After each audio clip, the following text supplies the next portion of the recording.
My god, that was a brilliant way to end this arc of JoJo, I must say. Each character in this episode grew to a point of where they just became so freaking smart. I was just like, wow, like these characters have become freaking damn smart, impressively smart, in fact. I mean, Josuke grew as a character in this episode to a point where I was like, man, he's becoming slowly one of my favourite protagonists of JoJo so far. He's probably second to Joseph. I was just like, man, I actually really like Joseph.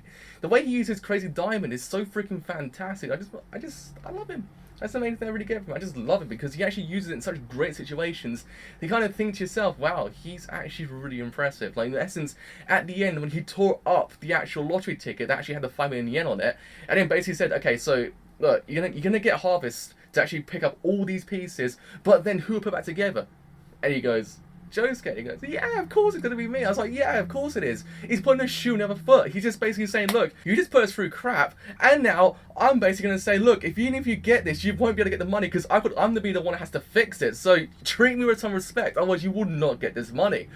And then there was Shigechi's character. Shigechi's character in this episode was terrifying. Like, to a point I was just like, freaking hell.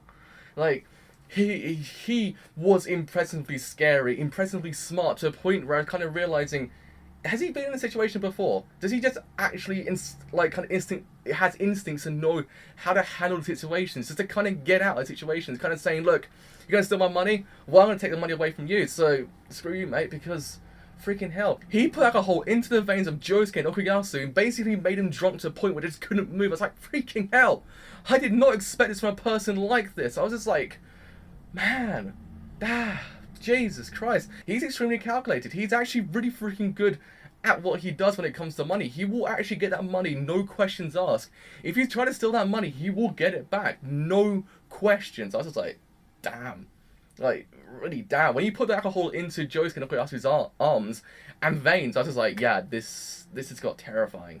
To the point of when basically, yeah, Okuyasu used his initiative once again, which I actually had to commend him for, because, again, when it's actually needed, Okuyasu's a freaking fantastic character. He actually uses his brain a lot when he needs to, and it's actually freaking great because he tried to trick Shigechi into actually moving closer to them, and then Shigechi actually kind of cottons on saying, okay, so you're actually trying to trick me here. But no, it's actually all a part of the plan. It's all a part of Okuyasu's plan to actually get him closer, to use the hand, his stand, and then actually kind of just take away the spacing between them and actually get that note back, because it's one other thing I must note, pardon the pun, but it's just the whole idea of how it's all came to be. When you think about it, here's the thing about this episode and this whole entire arc. When you think about it, the person that actually got this note was Shigechi's character. Shigechi's the person that actually got this note. His stand managed to actually find this note. But when you think about it, they almost lost that note, because in the beginning, when they went to cash in that note, they couldn't cash it in because on the back of the actual note of the lottery ticket, it said a different name that wasn't theirs, and they couldn't prove the fact that, okay, yeah, well, that's actually our friend. They couldn't prove it because it seems so sketchy. These kids at this age having this much money, it can't be legit. It can't be like completely kosher. And it wasn't. The bankers saw right through them. But here's the thing. Josuke used Crazy Diamond to actually kind of change the signature on the back of the actual lottery ticket to actually make it look like it was someone completely different, saying, okay, well, now you actually can say it's ours. And in the back it says, yes, it's yours. I kind of think to myself, wow, it's because of Josuke, they actually got this note back. And I was kind of thinking to myself, why is Shigechi being so selfish?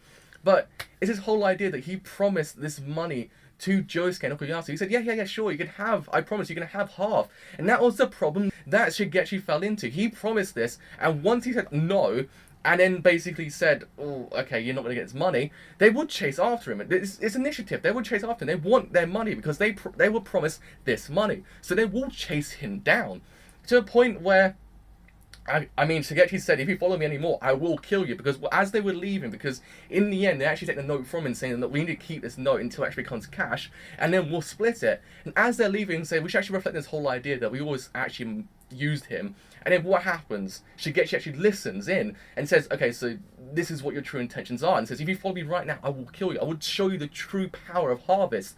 And we do see it. We really do see how much Harvest can be used. How much Harvest is a terrifying stand. How much a person who was completely harmless, completely normal, someone you never expect to be this kind of character, become this really formidable force, someone who's actually genuinely terrifying to a point where he was chopping up Okuyasu's legs and his eyes. I was like, damn!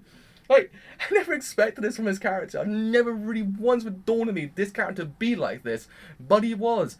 And then it was just his saying, look, is it actually him being smart, or is it his initiative? Does he actually just know how to do these things? Has he been in this situation before? It begs the question, because he just seems like he knows how to get out of situations. He knows what to do, and it just seems so kind of arbitrary that this person would change this much over money. Has he just really been in some situation like this before? Someone coming over to him and said, okay, look, you've got this sand. Now actually find out all this money. Okay, how about going to a coalition and then we'll actually get some more money? Is it happened before? We're not too sure, but it does beg the question. And then how it all ends was kind of strange as well, and how it all just kind of just wraps up, and basically Shigechi kind of realizing, yeah, I've been overcome by greed. I want to split it 3 ways. But in the end, once you actually get the bills, it completely changes once again. It changes then to how Shigechi just says, okay, how about we split it 500 to 1-to-1? Because he says, why don't we bring our stands into the mix? Because I have 500 stands, we should split it 500 to 1-to-1. I was like, that's an arbitrary number and a half. But in the end, basically, Joe's going to ask you, like, hang on a minute. No, I didn't get the money in the end. So that's kind of like, okay, it is a happy ending. No one really lost when you thought about it. So yes, with all that said, I have been the driver. You have enjoyed the video as a whole, and you do want to leave a like, do leave a like, because it does help me quite a bit. If you have enjoyed my content up to this point, and you do want to leave a sub, do leave a sub, because it does help me quite a bit. But with all that said, I have been the driver, and I will see you guys later.